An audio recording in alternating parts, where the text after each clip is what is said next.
No expectations and negative expectations are not the same thing. No expectations and negative expectations are not the same thing. I don't know who that's for.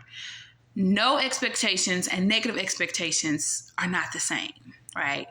And negative expectations is when you come into an experience and you already expect things to not go your way.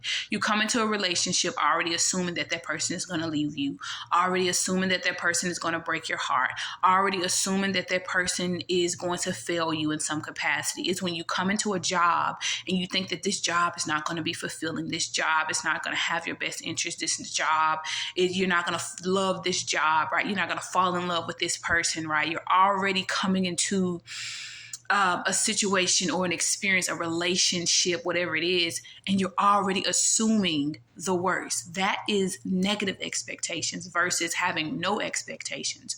No expectations is when you don't have an expectation. You're not expecting a thing one way or another. If it happens, great. If it doesn't, also great, right? That's having no expectations. You're not thinking the worst or overly optimistic about anything. You're coming into the situation completely neutral, right? You're coming into it saying, if this works out, great. If it doesn't work out, also great, right? And you're having neutral, you're completely neutral on your stance on whatever the relationship is, on whatever the experience is. And especially if you're someone who's trying to manifest or bring a new, reality into your being, or come into a new reality, is so important to know the difference between if you are having negative expectations or no expectations, or being overly optimistic with your expectations. Because if you come into situations already with a negative expectations, that you're already you begin to stump on your own manifestations or your prayers and the blessings and the things that you're trying to bring forth into your life.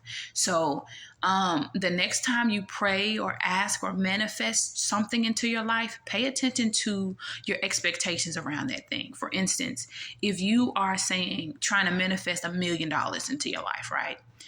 If the first thought that pops into your head is that ain't no way I'm gonna be a millionaire, that's a negative expectation. You've already told yourself that you can't have it. You've already told yourself you can't have it, versus having no expectations is saying, I wonder if I win $1 million, right? But then you let it go and you're okay with it. No matter if it happens or if it doesn't, you're fulfilled either way.